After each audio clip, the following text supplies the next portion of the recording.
Gagne, the flesh, the champion racer dad. How's it going, Mark? Great. How are you? I'm good, man. So tell me a little bit about like being the dad of the champ, you know? It's old news. It's old news? Yeah. Is it as old as this? No, not quite. This is pretty old. They don't call me the GOAT for nothing. Oh shit, okay. So like, I mean, honestly, like how long ago did you start taking Jake racing? Since he was 5. 5 years old on a KTM 50, and won his first race ever, actually. Yeah? Thought we were cheating. Of course. When you win, everybody thinks you're cheating, right? Yeah, it's been a great progression for sure. Right. It's all different now, that's for sure. But hell of a ride. Yeah. That's for sure, man. Yeah. Crazy.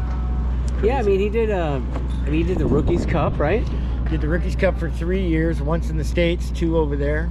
Won that, which was great. But the story was I signed him up at the KTM dealer when we had factory support for They're like, guys. oh, that sounds cool. Yeah, right? so I signed him up with a buddy of mine's shop and didn't think about it again, and then we got a call from Kevin Schwantz, right? I didn't know who the hell that was. Oh my God. Not a clue. You know, it's funny, it's like golf and tennis, nobody knows who plays either one, right? So I got a call from him, said we got to be in Alabama in 2 weeks, and had to scramble for helmet and something we never had. I don't know what the hell to get, you know. Couldn't wear no moto gear out there. So ended up getting a suit and some boots and a helmet, and here we are. Wow, man. So, I mean, I remember seeing Jake ride the 600s. You know, he got a 600 championship, Daytona Sport Bike Championship, and, you know. He did the Stock 1000 thing. Stock 1000 won that. Yeah. So, I got 5 little #1 plates in the garage. Yeah, and 3 of them are here, right? Yes, sir. Yeah. So then, let's see what he did. The Honda thing for like about a minute and a half. Yeah, that was a couple years. Yeah, minute and a half.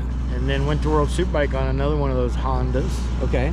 And did about almost 2 years in that. And then came back over, got a BMW for a while.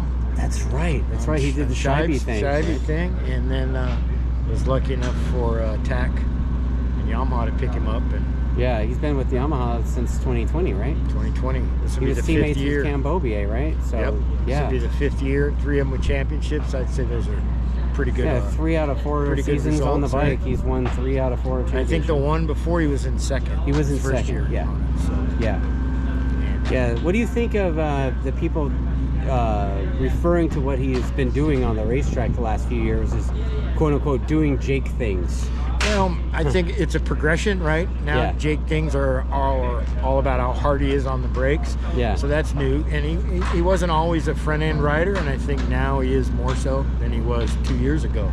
So it always changes. And I think as you develop and grow and realize how to go fast, then the parameters change, and the parameters change on where you can go fast at and what you can make yourself go faster at. So it's all a progression, and it depends on the bike a lot, right? But you learn when you're on a bike that's a 10-year-old platform like we have here, maybe 11, then it's the little things that make the big difference, you know, that allow him to keep winning. So it's not like he's got gobs of horsepower and here we go. It's all about how the bike handles, how they make this bike, the swing arms, the fuel tanks, and the brakes, and all that stuff is what makes the big difference. And it's, you know, you can't.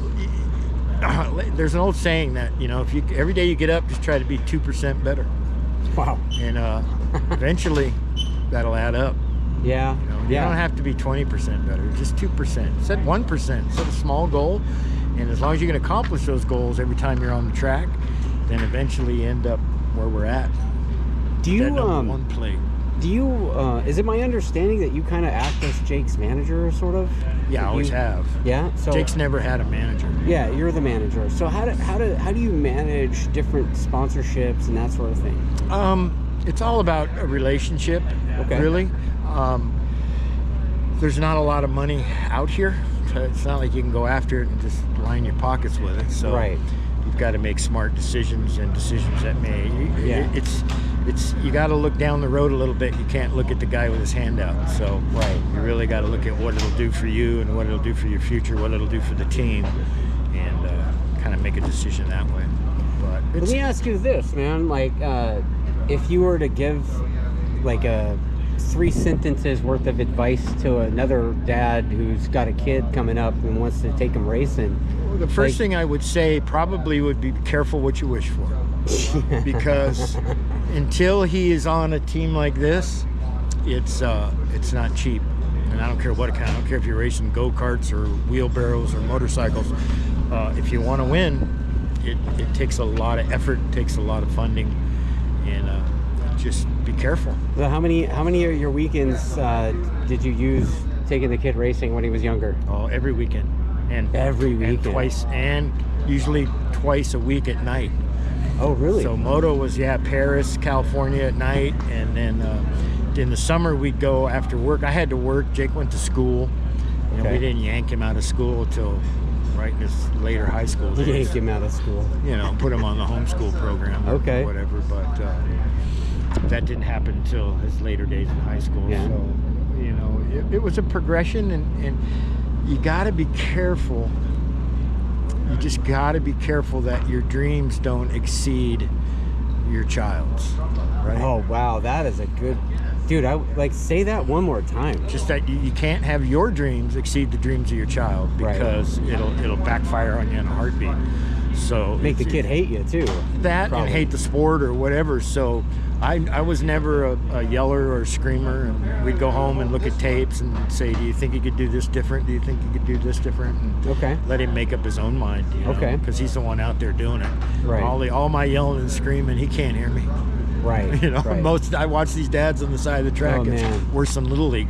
Oh, you know, a lot of times. Racer dad. That's Racer dads, right? yeah. And they ruin more than they create normally. Wow. So I was very hyper focused on making sure he was enjoying himself, and that it worked for him. It didn't matter what it worked for me, it's what worked for him. So wow, man. In the long run, it kind of paid off. So when he was younger, did you have to slap him around to make him train and stuff, or how did that drive to train? No. Where did that come from? He understood from a very young age what he was getting into. Okay. Jake's always been I don't want to say the real smart kid, but he's always been very analytical and able to analyze things and know what he needs to do, and it's transferred over. But